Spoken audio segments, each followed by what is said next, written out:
Hi, welcome to Follies and Keeps, episode 4. We're really moving along. Today I want to show you how to build an auto furnace, a multiple auto furnace, a repeating auto furnace. They're really, really cool, really handy. Just so you know, I do play this game between episodes now. With the first one, with season 1, I only played the game while I was recording. With season 2, I'm using it also as where I play and have fun.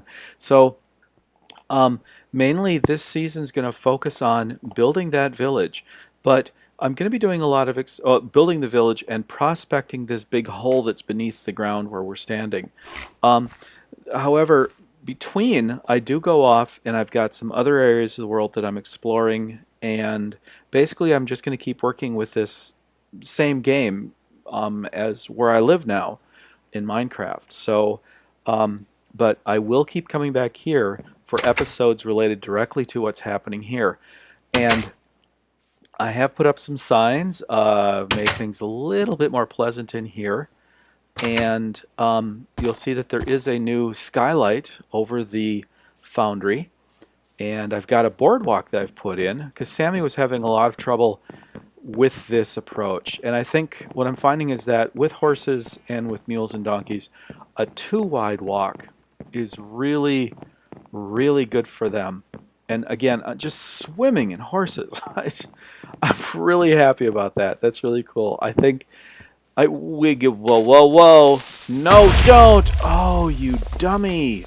You dummy. That was a waste. You should have come back at me and been like more aggressive and stuff. And then there would have been less sullying of my beautiful fjords. So I've decided that this is kind of wetland down here. We'll just next time a creeper explodes here, he'll do double damage, right? Because he'll fall down then explode. I've decided that that's gonna be bad for the horses. I'm sorry, I gotta fix that. That's gonna be very bad for the horses. They could fall in there and not be able to get back up, and then we're not gonna have that happen. Not on our watch. So I've decided that this is really wet land. And so I think jungle tree is the best answer for this kind of terrain. But then as soon as I get back up here, it's not so muddy. So anything below this level, that's kind of muddy ground. And we've got a nice little bridge just made using stairs, upside down stairs and right side upstairs. And I haven't taken Sammy down this route yet. I'm really hoping that this is going to work better. Look at all the horses. I haven't seen the witch yet. I've been out there several times. I don't know if I'm not going out there at the right phase of the moon, or if she's bugged, or if there's just a cottage and she never spawns. But I hope she'll spawn. Hey, Sammy. So what I wanted to show you today is building a auto furnace. So I've extended this back a bit, and I've built a second floor so I can get up there and get access. And this is the future home of the auto furnace. They're really tall, and the results end up in the pit below, and everything else starts out way above. And so let's build one of those right now. I'm going to keep Sammy's apples there, but I'll keep this here, and I don't need that, don't need that, don't need that. So let's grab our supplies. So one of the things I've already done is gathered up all the supplies that we'll need, and I've got myself some fuel for all of this. And if I'm thinking correctly, we are going to need just the fuel that I have in my hands right now. And the first thing we're going to make is really more chests than you ever thought you'd ever have a use for. Then we want to arrange the iron like so, because we're going to be making dispensers, not dispensers, channel thing. These things right here. This thing that's the hoppers. There, that's it. And we'll need 1, 2, 3, 4, 5, 6 of them. 1, 2, 3, 4, 5, 6. I'm pretty sure. I don't know. Oh, and we don't have enough chests. Haha! We need more. We need more wood. That is not enough chests. And then we need 2 furnaces. So let's get 1, 2. So this is going to be a 2 furnace auto loading system. And don't need that, we don't need that, but we do need more wood. Spruce, oak. I like using oak for this. And we'll make up, we need 1, 2, 3, 4, 5, 6 chests. We have enough. Yeah, we've got enough chests. Okay, so we got too many. So the first thing you do is at the very bottom, and one thing I've discovered with these is that you have to go from the bottom up. You have to start with the bottom down, and then these have to shift, so you're squatting, click, click onto them. If you just put them there by clicking them against the back wall, they go against the back wall. So you really have to be on top of the thing. Oh, see, now I've taken those 2 signs down. They dropped in the hoppers, and there they are. So what hoppers do is they put stuff into the thing that's below it. So now let's get this all lined up properly. So holding Shift and space, I jump and drop the furnace, and then I do the same thing with the hopper, like this. So what we've got so far is stuff put in here will fall into the furnace, and it'll cook in the furnace, and it'll fall from the furnace into the chest below. And you put a hopper on each side, so you click into the side of the furnace, and this supplies the fuel for the furnace. So not only do we auto feed the supplies, that's my new lava furnace. kind of a creepy sound. All of a sudden. So not only will we be auto feeding our raw supplies to be processed into the furnaces, we'll be feeding the furnaces fuel automatically. And then the last 2 go here and here. Now this is what makes this furnace particularly nice. Things put in here automatically distribute through the hoppers into the 2 different furnaces, which are receiving their own independent fuels, and everything falls down here. So there we are. That's the complete deal. So here is a bunch of stuff that needs to be cooked. And what we're going to do is grab all of it. These are just things I've been picking up on my other adventures that I knew I would eventually need to cook. And I think it's kind of a cross selection of everything you can cook. But before we put that stuff in there, well let's put this stuff into the hopper first. So we open up this chest and pop in some clay, and you see it's dropping 2 at a time.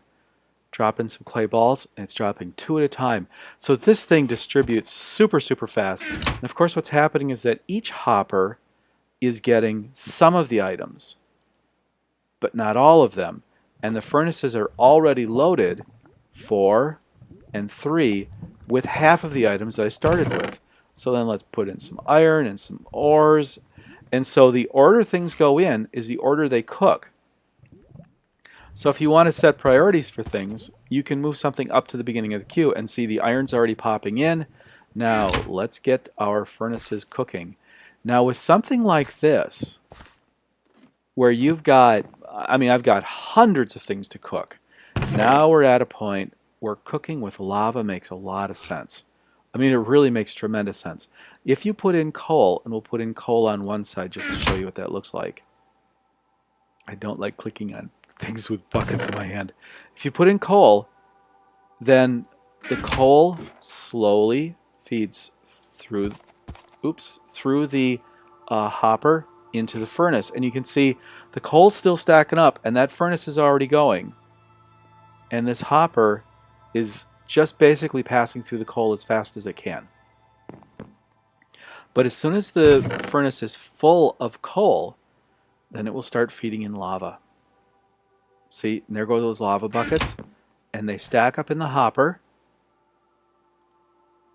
like that, and the furnace is now completely full of coal, and it won't change its fire source until, of course, it uses up all the available same kind. So like it won't stack iron in the furnace itself, it won't be stacking lava. But as you can see here, all the stuff is already stacking up in there, and most of the stuff's already started moving out of there. So each hopper is going to have some of each thing. So 14 and 17 chicken and meat, and there we go. So each furnace takes about half the load. And then down below, not only do we receive all of the stuff that's finished cooking, but we get our buckets back.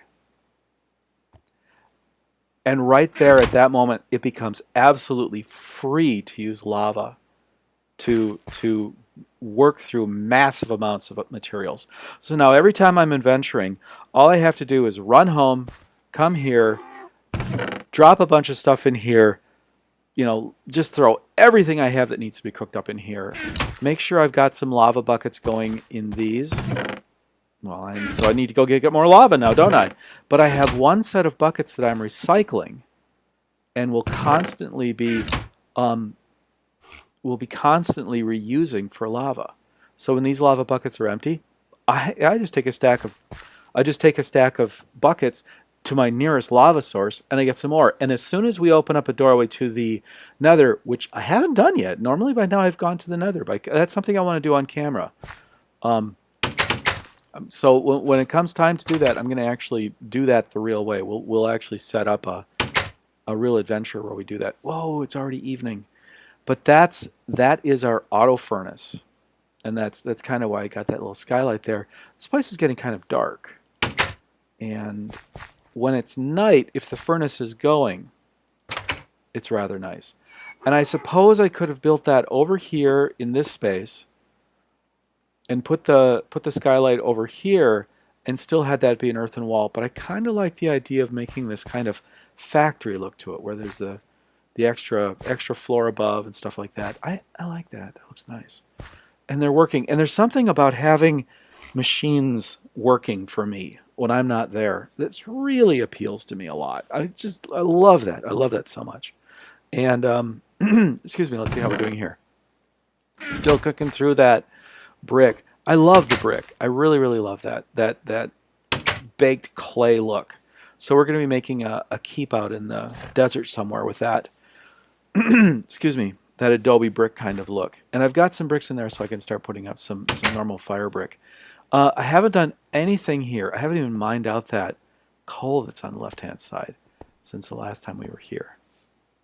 So I'm saving this adventure for when I've got the camera going. And when I want to go out and do exploring, I just kind of go out and go exploring. I head somewhere else. This is a big planet. This is a really big planet. I mean, it just goes on and on and on. And the game size allows for... Oh, there we go. I was waiting for... Why is everyone not here? Why am I all alone? Oh, it's just not that moon. I have seen a couple instances where, kind of like Tierra, it's gone completely bug nuts with zombies. Like I've had... Oh man, I opened the door one morning and there were like 20 of them. Oh. But mostly I'm getting creepers. And given the choice, I'd rather have zombies because they at least announce their presence. I'm in the water fighting zombies. I'm going to get attacked by skeletons and I'm going to be really sad. So I'm going to close up this video now. This one's going to be kind of short, but that's everything you need to know about making your own auto furnace, making an auto forge. It's just absolutely spectacular and cool. And I got to say, I love the sound of steps on wood. I think they did a great job with this. There. Hello, Sammy. Time for bed, okay? Have a good evening. I've got some ideas about Sammy's enclosure. I want to... Keeps jumping up on the bales and stuff. I'm thinking about making a shelf that they're underneath, but I'm afraid if I do that, bad things will happen. He'll get his head caught on something. The furnaces are still going. Oh man, look at that. Furnaces are still running, and I know when they run out of this thing, they'll just automatically start cooking the next thing, and when they run out of fuel, they'll automatically reload the fuel. So I can go to bed knowing that when I wake up in the morning, not much will happen. But philosophically, we will have a whole bunch of new things all cooked and ready to go. So there aren't a lot of automations I do. I don't do a lot of redstone work in the game. But the little bit of redstone kind of work I do in the game, the little bit of automation I do is fun. And I really enjoy it. I think that they're doing Mojone's doing an absolutely brilliant job with the game. And this is developer build 13W25C. So when Minecraft 1.6 comes out, all of this will be live. And until then, have a good day, everyone. We're going to go see Equestria Girls now. Haha, yeah. Sammy's going to come with. And I will talk to you guys all later. Take care.